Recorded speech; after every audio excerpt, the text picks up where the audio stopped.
2023학년도 결국에는 2022년에 보게 된, 그죠?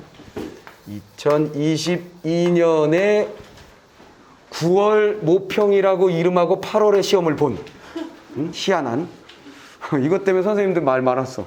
고민 많이 했지. 야, 9월 모평인데 왜 8월에 보지? 왜 갑자기?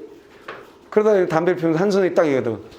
야, 공무원들 추석 명절 때문에 그래. 딱 그러니까 그러니까 성적 처리하고 어쩌고저쩌고 하려면 명절하고 딱 이렇게 해야 되는데 그럼 땡겨야 됐었구나. 야, 그거 개연성이 충분히 있는데 이런 얘기 했었는데 정말 그럴지도 몰라요. 하여간 9월이라고 해놓고 8월에 시험 본 9월 모평에 1번부터 3번까지의 지문에 대한 설명 혹은 문제에 대한 설명은 내가 할 필요가 없을 것 같고 4번부터 9번까지의 지문은 어쨌거나 아도르노에 대한 이야기인데 아도르노는 굉장히 중요한 사람이죠. 중요한 사람이에요. 그래서 얘는 EBS 수능 특강에 인문예술의 7번에 나온 지문인데 작년 수능 22학년도 수능이죠. 수능에 가의 해겔의 예술론이 나오고 미학이 나오고 나의 그 해겔의 미학을 딴 지문이 나왔거든. 그걸 그대로 흉내낸 거야. 무슨 말인지 알겠지? 근데 철학자로는 내가 올해 중요하게 생각한 사람은 칸트나 들레즈예요. 들레즈, 칸트, 그 다음에 동양 철학의 이기론 이런 것들이 중요하게 다뤄지지 않을까 하는데 매번 철학만 자꾸 하다 보니까 에이 안 할래? 그럴 수도 있죠. 뭐 딴 거로 갈 수도 있지. 그러니까 가나가 뭐니까 이 새끼 좀 바보들 이렇게 상상력이 없나? 맨날 철학이야. 철학 예술이야. 그럼 출제자가 딱 들어서 나는 좀 바꿔야지 해가지고 가에다가 과학 이론을 넣고 나에다가 그것을 바탕으로 한 기술을 놓으면 또 새로운 것이 만들어지죠. 뭐 여러 형태로 바뀔 수도 있겠죠, 당연히. 자, 그러면 얘는 그냥 읽으면서 다 웬만큼 해결됐을 것이다라고 생각하고 EBS에서 제시하는 오답률이 높은 문제에 대한 해설만 잠깐 해볼게요. 자, 첫 번째. 6번 문제가 거의 반 이상의 아이들이 틀렸는데 문제가 뭐냐면 기억의 이유를 추론하는 내용을 가장 적절한 것이다 라고 그랬어요. 기억의 이유를 인과관계의 원인을 추론하라 그랬어요. 그러면 추론이라고 하는 말에 우리는 현혹되면 안 됩니다. 추론하라는 말 자체가 뭔가 대단한 감춰져 있는 어떤 것을 찾는 과정, 엄청 지적인 과정을 거쳐야 함 이렇게 생각하시면 안 돼요. 단순하게 우린 뭘 생각하냐면 밑줄이 그어져 있잖아. 밑줄이 그어져 있으면 뭐 하면 돼? 내가 항상 국문선생 문제풀이법이라고 얘기하는 거 앞뒤에 문맥을 그냥 살펴본다. 이게 여기선 제일 중요한 이야기예요. 아시겠죠? 그래서 밑줄, 괄호, 네모, 굵은 글씨에 해당하는 문제는 글 전체를 읽고 온 느낌으로 퍽 풀거나 오케이. 아니면 밑줄 그 내용만 딱 솜솜히 뜯어보고 문제를 풀거나 하는 아이들을 위한 오답이 반짝거리고 있어요. 큰일 납니다. 무슨 말이겠어요? 바로 앞뒤 문맥을 살핀다. 자, 그러면 앞뒤 문맥이 어떻게 되어 있는지 한번 볼게요. 밑줄 친 기억 부분을 보면 일단 기억은 이런 내용이에요. 기억엔 무슨 말이 나왔냐면 아도르노의 미학에서 주관의 재현이라는 미메시스가 부정되고 있다 그랬어요. 아도르노는 뭐 한다고? 주관의 재현, 주관의 재현이라는 미메시스를 얘를 다른 말로 하면 미메시스를 부정하고 있다 그랬어요. 부정하고 있다. 부정되고 있다고 그랬어요. 그러면 이 부정되고 있다는 것에 대하여 글쓰리 뭐하고 있는가? 부정하고 있는 거지. 이게 문제점이라고 제시하는 거예요. 이게 문제점이다 이거예요. 이게 문제점이라는 건 당연히 가에 비하여 가의 글에 나와 있는 아도르노의 입장을 나에서 까고 있는 거니까. 됐지? 그리고 이게 분명 까고 있는 걸 어디서 하냐면 앞문맥. 바로 뭐라고 시작되냐면 그러나가 있었지. 앞에 문장에 그러나 아도르노는 예술가에 포착된 세계의 본질을 감상적으로 체험하게 하는데 오케이. 아도르노는 예술이란 예술가가 세상을 포착하고 그걸 딱 제시하면 그 예술 작품을 통해서 아, 세상이 이렇게 더럽게 썩었구나 라는 걸 느낀다는 거야. 그래서 예술 작품이 딱 보자마자 뭐야 이거 징그러워 이상해 하는 게 진짜 좋은 작품이라는 거야. 무슨 말이겠어? 그치? 전위적인 예술.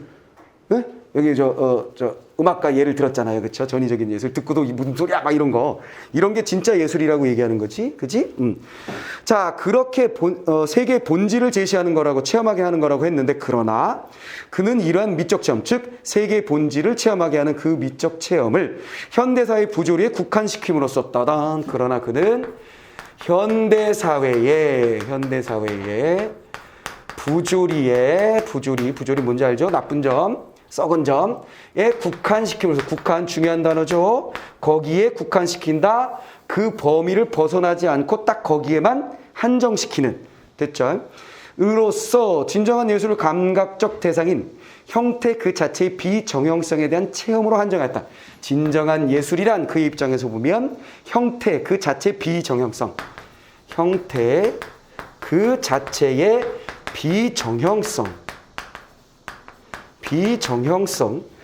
비정형성에 한정하는 문제점이 있다 그랬어요. 됐지? 자, 이거예요. 한정하고 국한한 게 문제다.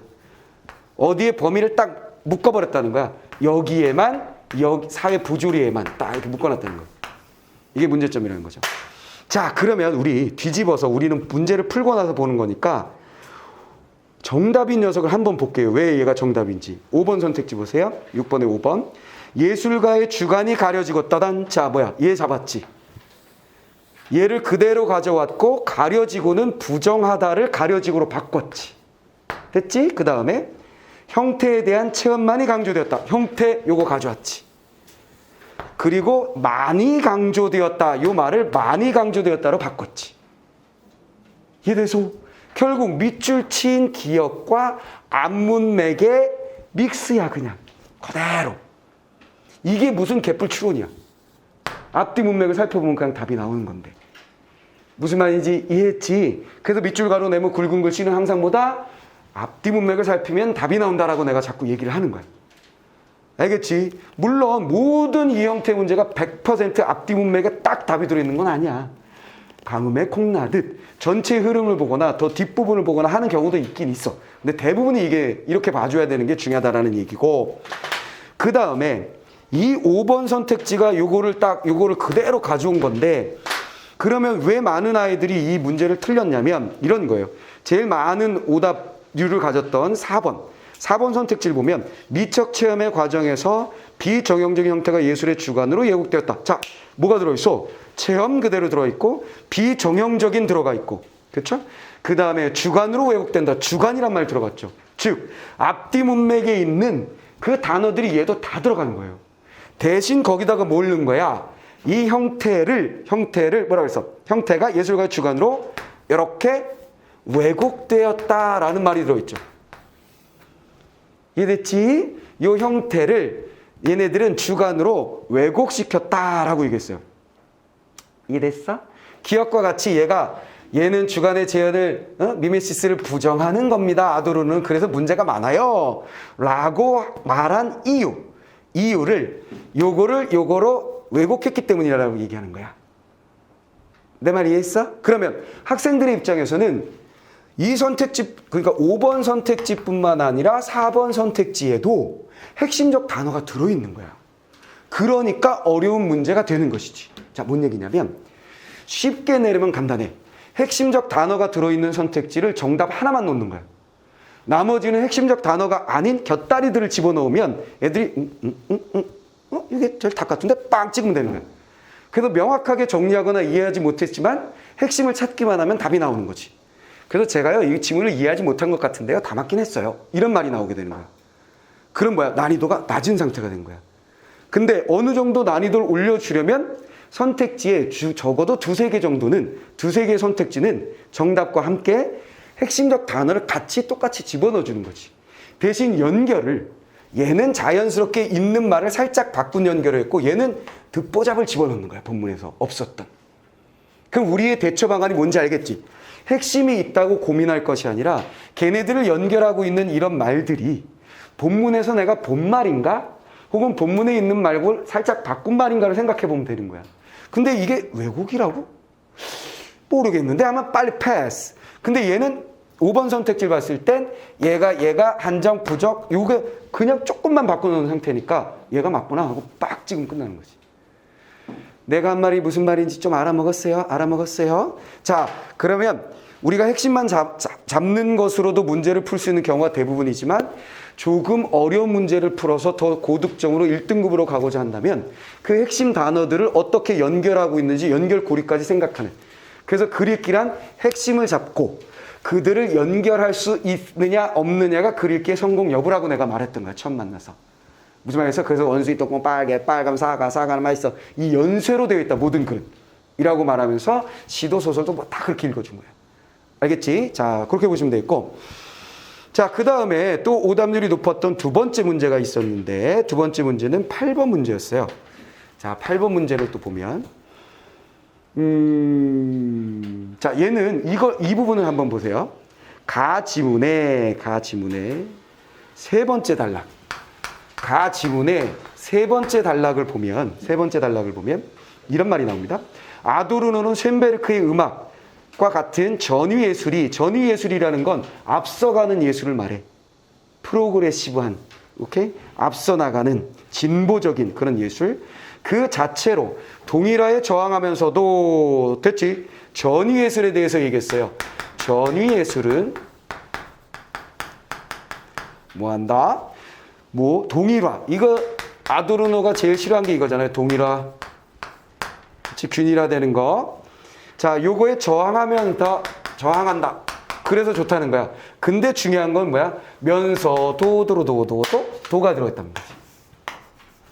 됐지? 이것만 중요한 게 아니라 딴 거 있다라는 거지. 무슨 말이겠어? 딴 게 있다라는 거야. 뒤쪽에 포인트가 또 있다는 거야. 얘만 가져가면 안 된다는 거지. 저항이나 계몽이란 말을 하나 더 붙였어요. 저항 혹은 계몽 같은 것을 직접적으로 드러내지 않는 것을 높게 평가한다. 직접적으로 드러내지 아니하는 것이 좋다. 긍정으로 본 거지, 이게. 직접적이지 않은 게 좋다. 이거 포인트예요. 그래놓고 다음 문장 보면 또 뭐가 나오냐면 저항이나 계몽이 직접 표현하는 것에는 왜냐하면 비동일성을 동일화하려는 폭력적 의도가 내재되어 있기 때문이다.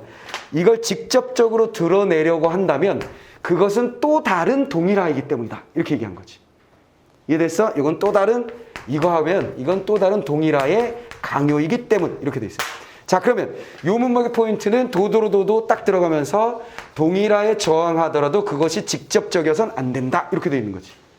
이해됐지? 그러면 이거는 내가 만문제, 도문제, 나문제 막 그런 거. 그러니까 지문을 읽으면서 도도로도, 나나나, 면서 이런 것들. 그런 것들이 들어있는 부분들이 선택지로 만들기 좋은 내용들이라는 거죠. 그러면 이 녀석의 정답이 된 8번의 정답이 된 3번을 보시면 이런 말이 나오죠. 세 번째 작품에 표현된 서정성과 조용미는 자, A는 일단 아도르노의 입장이어야 하는 거고요. 부조리에 대한 저항과는 괴리가 있습니다. 괴리라는 단어는 반드시 알아야 되죠. 떨어져 있다. 유리된, 분리되어 있는, 거리가 있는, 틈이 있는. 자, 괴리가 있습니다. 사회에 대한 저항을 직접적으로 드러내는 예술이어야 진정한 예술이라고 할 수 있죠. 아도르노는 직접적으로 드러내라고 하지 않았잖아. 그렇지. 그럼 얘 문제가 어떻게 나온 거라고? 도도, 만만, 나나나나나 해놓고 주의사항들이 있는 부분을 그냥 포인트로 놓은 거야. 그럼 쉽게 딱 풀어야 되는 거지. 이해됐지? 자, 그래서 이 정도면 그렇게 어려운 지문은 아니에요. 얘가 랭킹 1, 2위면 90점대 중반에 1등급이 나올 수도 있지. 얘가 랭킹 1, 2위였다면. 무슨 말인지 알겠지? 자, 요렇게 해서 첫 번째 지문을 한번 살펴봤는데